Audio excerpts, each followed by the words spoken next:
Bon, il y a un sujet que j'aimerais bien aborder aujourd'hui. C'est le sujet des voitures chinoises. Oui, il faut dire que la Chine nous a donné l'image que la Chine est un marché. On l'appelait l'usine du monde. Ça, c'est vrai. Et puis aussi, cette usine a beaucoup augmenté, évolué dans la qualité surtout. La voiture chinoise, c'est bon, c'est à un très bon prix, ça c'est vrai, il faut l'avouer, c'est à un très bon prix. Mais il faut faire attention, surtout les voitures électriques et puis les voitures hybrides.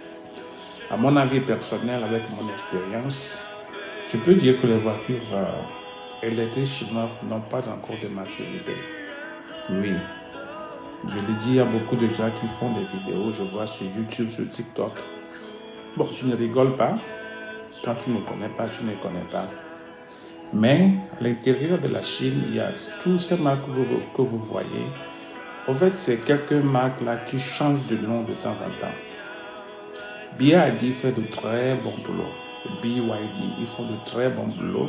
Pourquoi je dis ça? Parce qu'il y a certaines de leurs voitures qui font le transport en commun, le taxi et puis beaucoup de choses. Xiaomi aussi fait beaucoup de choses. Le Chang'an aussi fait beaucoup de choses. Mais il faut dire qu'en gros, ce qui est le problème fondamental des voitures chinoises, ou bien ce qui est le souci fondamental, il y a beaucoup d'experts, ou bien des gens que je connais beaucoup en voiture chinois, pas étrangers.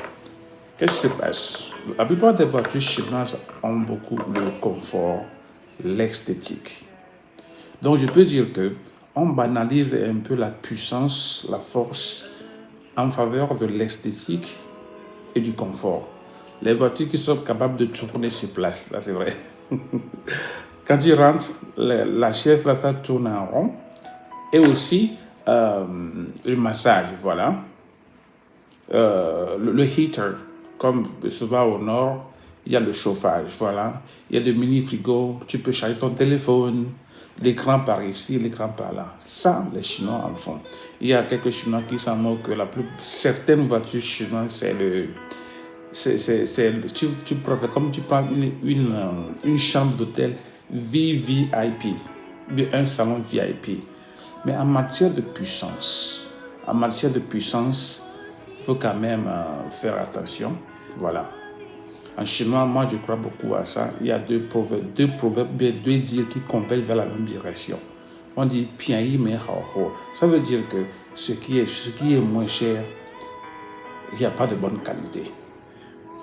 Ce qui vient compléter ça, c'est quoi? Il fait un tien, il fait un ho. Ça veut dire que tu as 5 francs, tu paies pour 5 francs.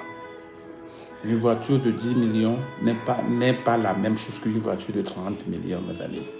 Une voiture de 5 millions n'est pas la même chose qu'une voiture de 15 millions. La différence est nette. Je vous donne un exemple. Par exemple, une voiture comme Audi, l'Audi ou bien le BMW. Non, attention. Faut arrêter de comparer les Chang'an là avec ces voitures. Ou bien les Lincoln Go là avec ces voitures. Non, c'est des gammes complètement différentes. Voilà. Ceux qui en connaissent, je vous donne un exemple, comme l'iPhone. Tu payes un iPhone aujourd'hui, je dis par exemple iPhone 17, tu le prends à 12 000 RMB, ok? Et tu prends aussi un téléphone Xiaomi ou bien Huawei. Disons même prix, 12 000. On se voit en 3 ans. En 3 ans, l'iPhone que tu as payé à 12 000 RMB, l'iPhone peut valoir au moins 7 000. S'il n'y a pas de cassure d'écran, la batterie, tout ça là, tu peux le revendre à combien? 6 à 7 000. Mais le Huawei ou bien le Xiaomi ou bien le Oppo ou bien le Vivo que tu veux, même prix, même année, après 3 ans, tu ne peux jamais le vendre à 6 000, 7 000. Non. Même 2 000 là, c'est pas gagné. C'est vérifié aussi au niveau des voitures chinoises, c'est ça le souci.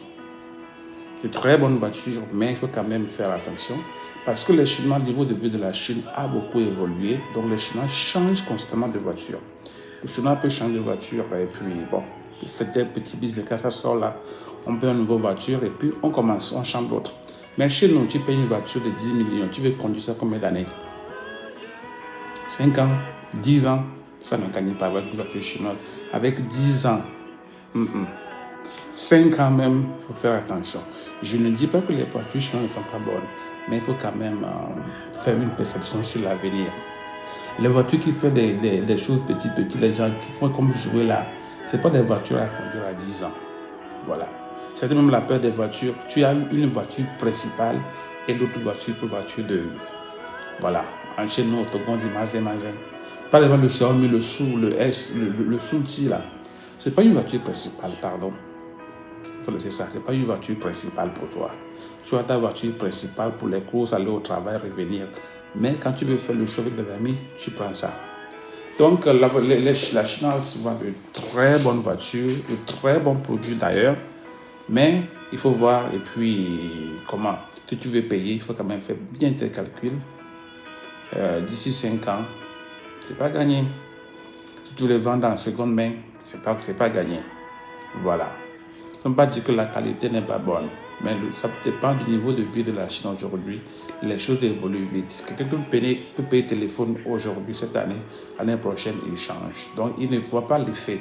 Mais celui qui va utiliser ça durant 3 ans, lui aura l'effet. De même que la voiture. Quelqu'un qui paye une voiture chinoise aujourd'hui, bon, l'un des leaders,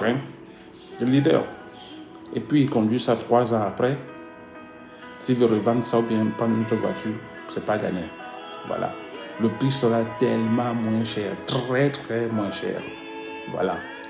Donc, s'il y a des questions concernant la Chine, on peut en discuter. Les connaisseurs, si vous avez quelque chose à dire par rapport à ça, inbox. Voilà.